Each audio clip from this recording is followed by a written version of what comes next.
Welcome. I'm Dr. Angela Mazza, a thyroid, endocrine, and metabolism specialist with an integrative practice in Central Florida. I'm delighted that today's topic is compounding pharmacies, and we have a very special guest, Juan Lopez, a local compounding pharmacist that I trust for my own patients. He's a pharmacy specialist in Altamont Springs.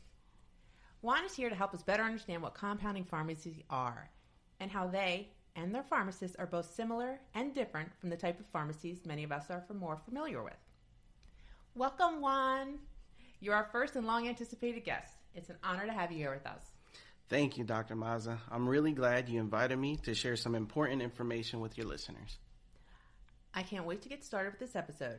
And as our listeners know, my goal for this podcast is to define and demystify the thyroid gland and thyroid-related medical conditions. By providing information in an easy-to-understand format, I hope to help patients better understand the ways in which their bodies work and to help them thrive. In addition to Juan Lopez, I'm also glad that Dawn Sheffield, my friend and co-host, is also here with me for episode 19. And as always, I'm happy to be invited back. And Juan, welcome. It's already a delight to have spoken to you for just a few minutes. It's really nice to meet you today. And I'm embarrassed to admit that I know very little about compounding pharmacies. And I bet many of us don't know much about them. So I'm really happy to be included in this show. Thank you. I bet most of us have a local pharmacy. We might even know and hopefully appreciate the pharmacy and its staff. But they may not be a compounding pharmacy. But first, this is the point in our podcast where we usually field a listener question. But this time we had a number of listener questions specific to our topic at hand. So we'll dive right in. Listeners, please keep your questions and requests for more information coming. Remember that your participation doesn't just help you, it enlightens others too. Also, we'll be doing a questions only episode in the future. In that episode, we'll plan to answer some of the fantastic questions we've gotten that don't quite fit into the regular episodes for various reasons. Now, Juan, again, welcome to the show. We've been so excited about having you join us. Well, thank you for having me on. I'm really excited. I've been looking forward to this. And, anything I can do to share information about compounding pharmacies, what we do, I'm excited to do that. Well, you're our first guest, and it turns out, because I trust you so much, that's why we invited you. Oh, thank you. I send my own patients to you because I know you do a great job. Juan and I met when I first opened Metabolic Center for Wellness. That's not going to be going on 8 years ago. Wow. Believe that. Already? Yeah, this July. Yes. Wow.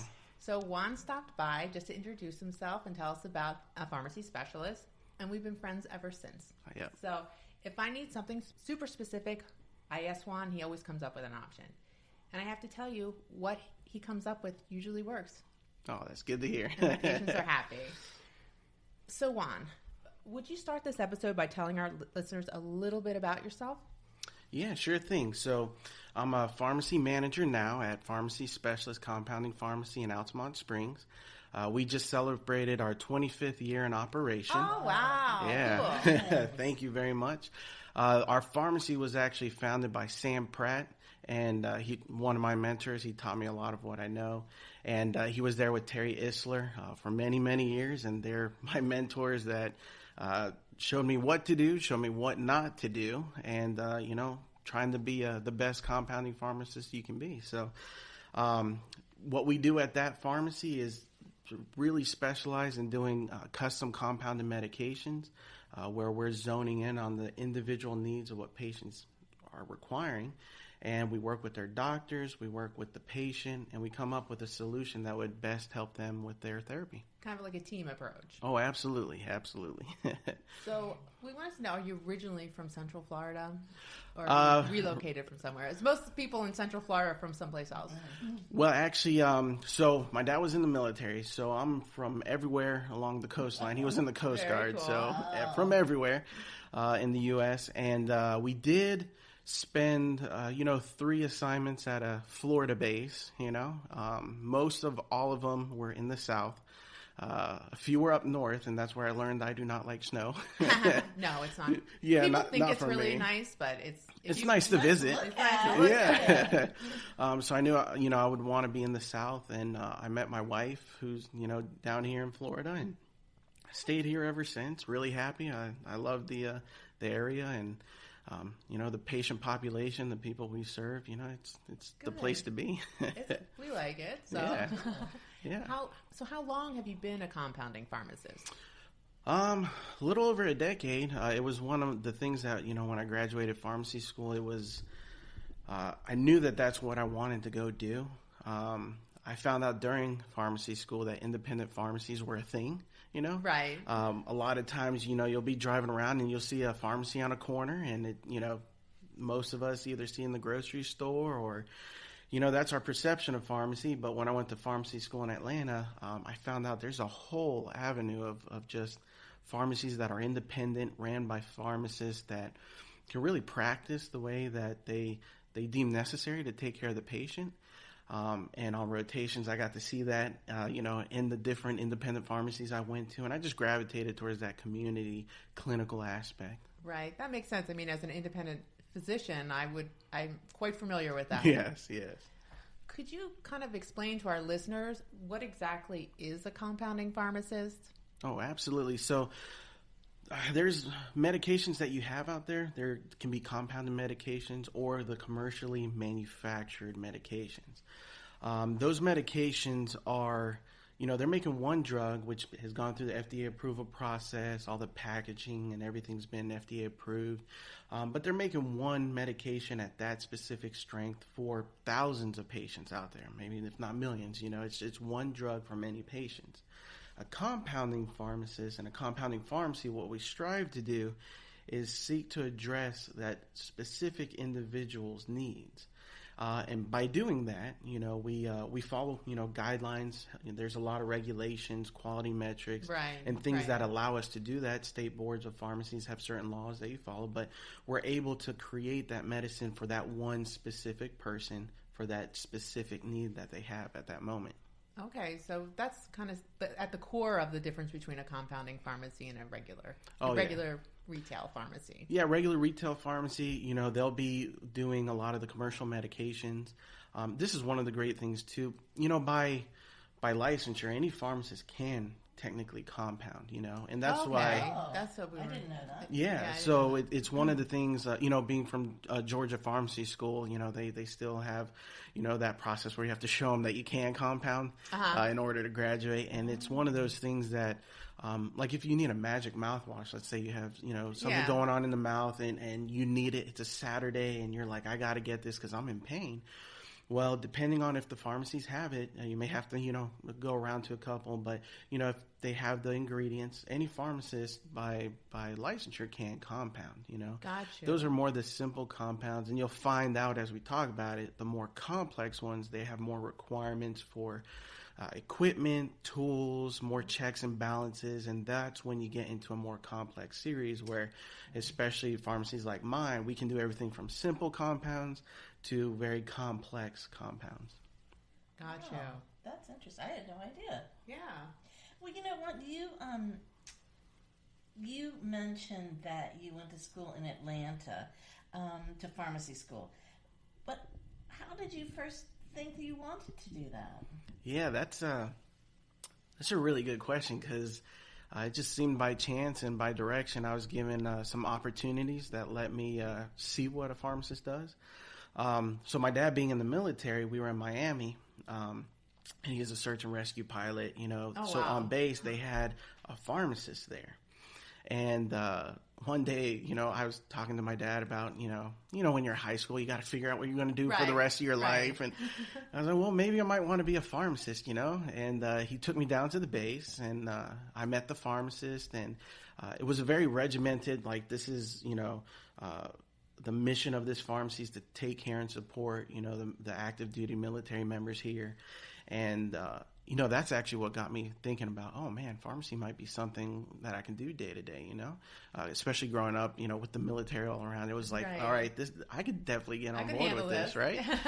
And then I also had an experience where my mom, was on multiple medications, and, with that, there's side effects, especially like drowsiness or, just not having the best therapy there. Okay. And it was actually a pharmacist in Puerto Rico at that time that sat down with my mom, talked to her, kind of figured out that, the medications are interacting with each other. I'm so glad, because I'm going to talk about this a little bit later. I'm so glad you brought that up. And that pharmacist being able to say, you should talk to your doctor specifically about these two because there's some issues going on. Yeah, that right there was kind of solidified everything that was going on through my mind, that like, all right, we need to take a look at this and consider this as a career path because you can help people by what you know. Right. And, everything that you're doing is trying to better someone else's life. So that kind of is what led me into pursuing pharmacy. And it's never the same. It's always... Oh, definitely. Always changing. Every day is different. It interesting. Yep. What caused you to choose compounding? And if you said this and I missed it, I'm sorry, but was it this experience that you're talking about right now, rather than being what I guess I would call maybe a more traditional pharmacist? Yeah, so I in pharmacy school, you go through, pretty much 3 years of book work and tests and really extreme, just getting all the information you can about the drugs, how they work in the body. That 4th year is a lot of rotation and clinical experience and going out and pretty much embedding in pharmacies. Right, like go to the hospital. Oh, yeah. Spent a couple at the hospital, figured out real quick. That's not exactly where I want to be. And actually before pharmacy school, I was a technician at, a commercial pharmacy. So I had actually worked, all through undergrad and into pharmacy school as an actual technician. So I knew what the commercial pharmacies, the workflow was like, the day to day.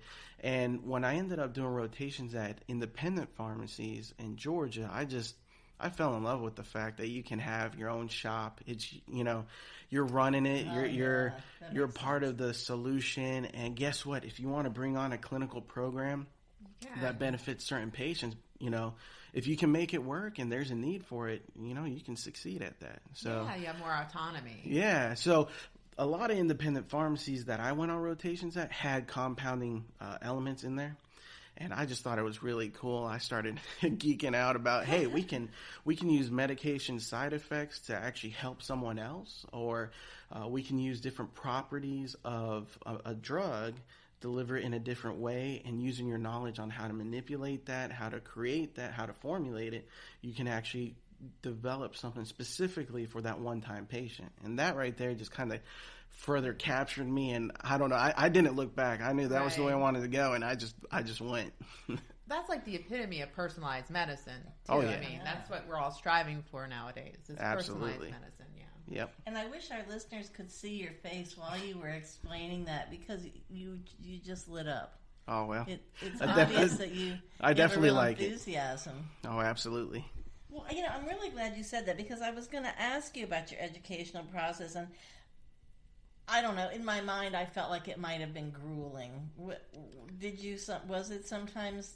Oh, there were definitely times where it was grueling, and other times where, you got swept up in it. So a lot of times, like the process, and it's changed over, the past decade or so. So, but you do your undergrad, you get your prereqs, your organic chemistry, all the all your foundational, foundational biochemistry and all that good stuff, right? So that way everybody's on the same playing field, right?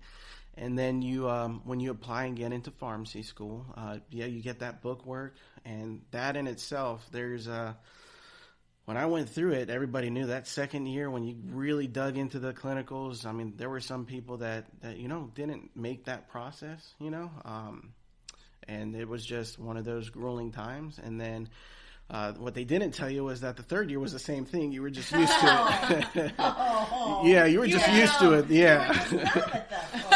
And then that fourth year, man, you got out and you're like, okay, this is everything. This is where it applies. Yeah, because day one, when you get embedded, you're expected to pick up and go. And, of course, you ask questions. You get everything that you need to. But you're expected to be a contributing member of the healthcare team right off the bat. Right. So it's one of those. Yeah. And then, of course, there's some – at that point, that's where everybody in pharmacy gets their licensure, At that point, you can go further with either residencies or fellowships or additional training. But at that point, that's where you can branch off and you go down the path that you want to.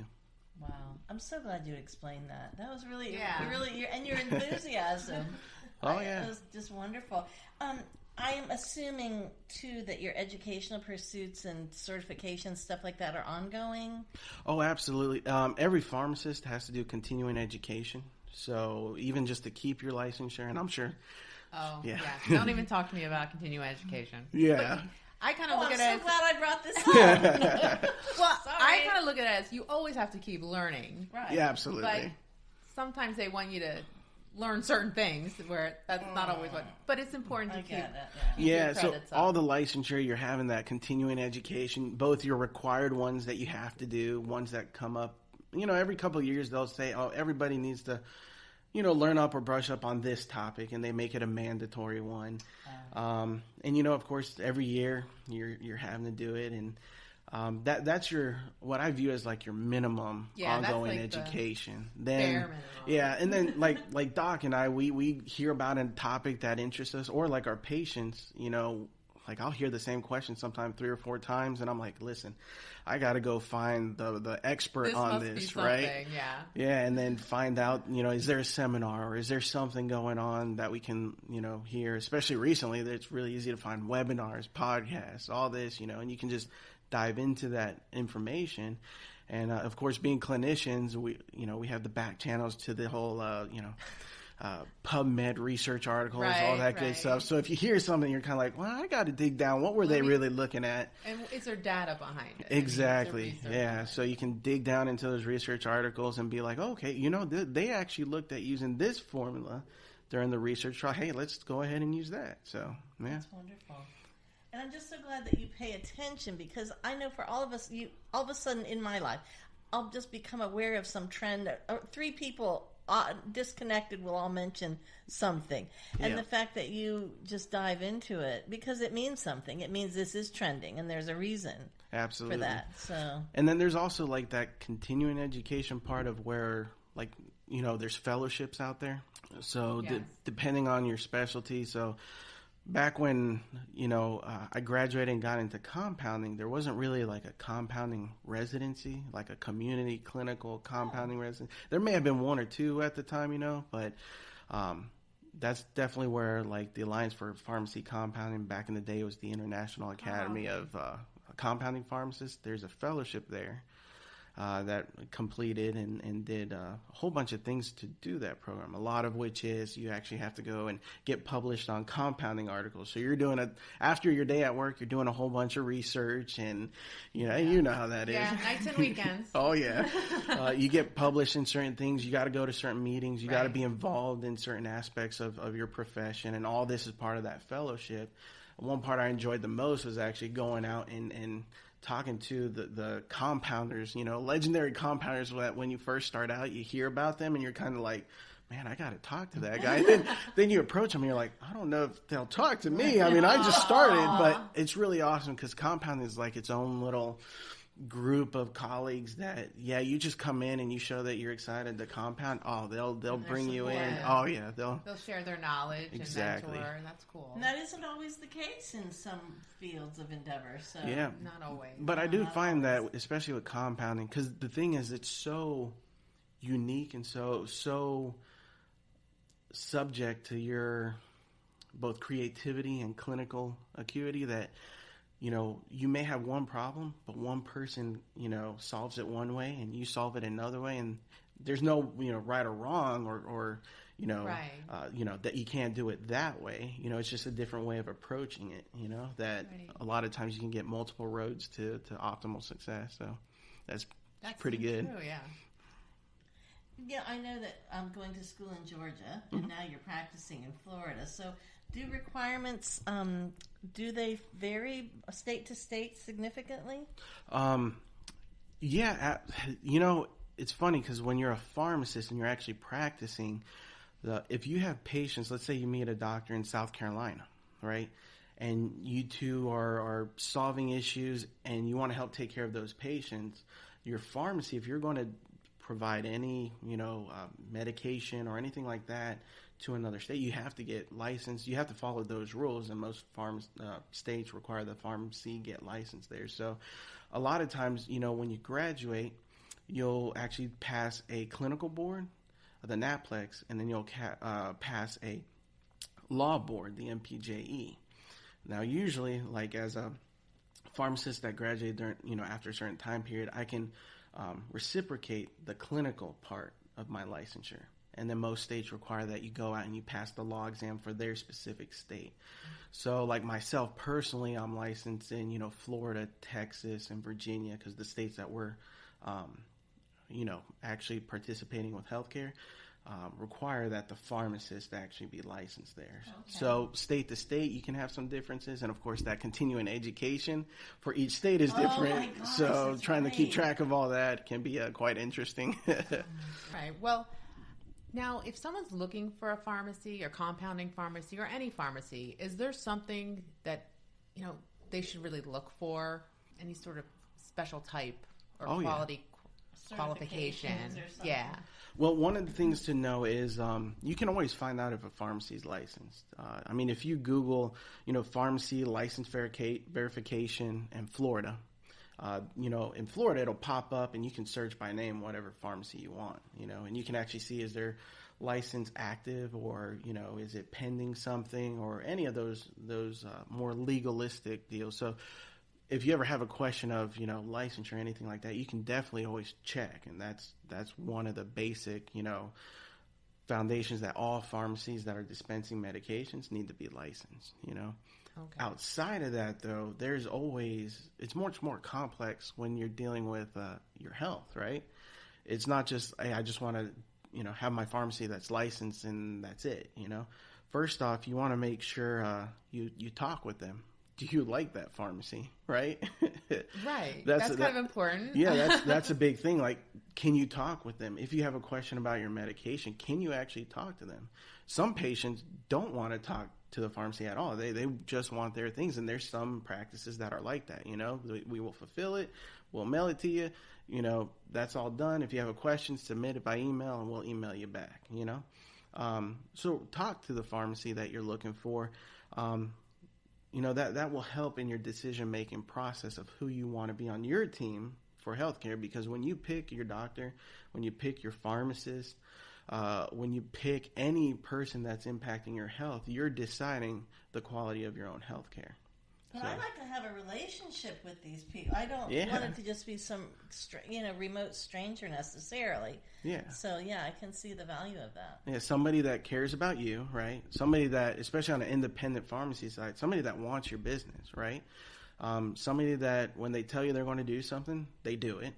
Just simple, basic, delivery of customer service, And if you feel like they care about you and they demonstrate by their actions that they do, that may help you make your decision a whole lot easier, When you're looking at quality compounding pharmacy, one of the things is pharmacy is a very highly regulated industry. You have the FDA, state boards of pharmacy, DEA, local ordinances, all these things going into that practice. So the thing you want to make sure is, are they meeting those regulations? Not just, bare minimums, but are they really hitting those quality assurance and control metrics? Are the double checks? Are they meeting the intent of the quality that they want to have? That's one of the biggest things to do. And if you ever call a pharmacy, especially a compounding pharmacy, this is one of the things that you should do is ask them, how do you compound, and what are like some of the safety checks? How do I know what I get is what I get? Okay, that's good. That's a good question. Yeah, and the thing is, the pharmacist that is there should be able to tell you, well, we follow strict guidelines. They're either, depending on the type of practice they have, if they're non-sterile, they can tell you we meet the state board requirements. They're inspected by the state boards. We also follow USP, which is United States Pharmacopoeia standards. Mm-hmm. And, for non-sterile compounding, that's 795. For sterile compounding, that's Chapter 797 of USP. And for hazardous drugs, which will be, and we'll talk about these later, but hormone replacement drugs, a lot of those, there's USP 800. So even right there, there's 3 sets of guidelines by a standards committee there that they can talk to you about. And I know at our pharmacy, we always say right away, well, there's 11 safety checks before you get that medication, There's barcode checks, there's quality assurance checks, percent error, validations, all that. So if you're talking to a pharmacy that's compounding, you can have that conversation with them, and then that way they can describe to you the process. They could actually address any questions that you might have, because you might think, well, they're just mixing it back there. They could come in pre-made, kits ready to mix, and all they're doing is mixing, or, are they actually working from pure powder, inside of hoods, and how do they keep that clean, and how do they make sure it's the right strength? So that's definitely one of the things that you can have, is just talk with them about the standards and the quality assurance and the checks that they have. And that's helpful for me too, because as a prescriber, like I'll have patients who I'll write out a script and I'll say, is there a compounding pharmacy you prefer to go to?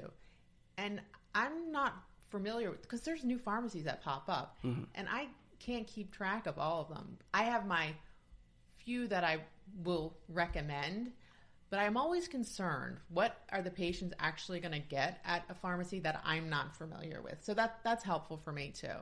Yeah, and one of the things too, so recently we actually are part of the Revelation Pharma Network, and what they've done, because especially if somebody moves from state to state, or they want to have that go-to person that they can walk into the shop, one of the things that I know is this Revelation Pharma Network that we're a part of is a nationwide network of compounding pharmacies that are top tier. They're top-notch, high quality. They're going to be following, same standards that we are. They're going to be compliant with their state boards of pharmacy. The really cool thing that I like is now a part of this network, it's free flow of information. So we're dealing with some of the top names in compounding. And there's some people that when they join, I call them up right away and I say, hey, I've always been wanting to ask you this. I know it's proprietary information, but now that we're a part of this group, hey. You have to tell me. Yeah, you got to tell me, how do you do this? Like for years I've been wondering this. And it's great because you get some of the best people in the industry for compounding there that are just like, hey, before I would have shared this information, but now we can really go into real details and even sourcing. We're able to source, high quality chemicals, best practices, just some know-how that will actually allow us to get more innovative, get more cutting edge, and do it in a quicker manner, across the board. And you as a patient, if you go to a Revelation Pharma Network pharmacy, like you'll know, like, okay, like this is a good place to go.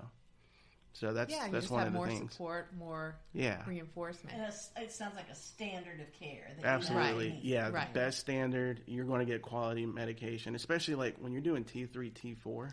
So specific. Yeah, and we can go into this later too on the topics, but making T3, T4, you have to be absolutely, accurate because you're in micrograms. Yeah, it's dead on. It has to be. And we send out multiple third-party testings for even the starting ingredients for that. So it's one of those things that, especially when it's T3, T4, you got to hit it on the nail every time. Well, that concludes part 1 of our 4-part series on compounding pharmacy. But stay with us. The conversation continues on part 2.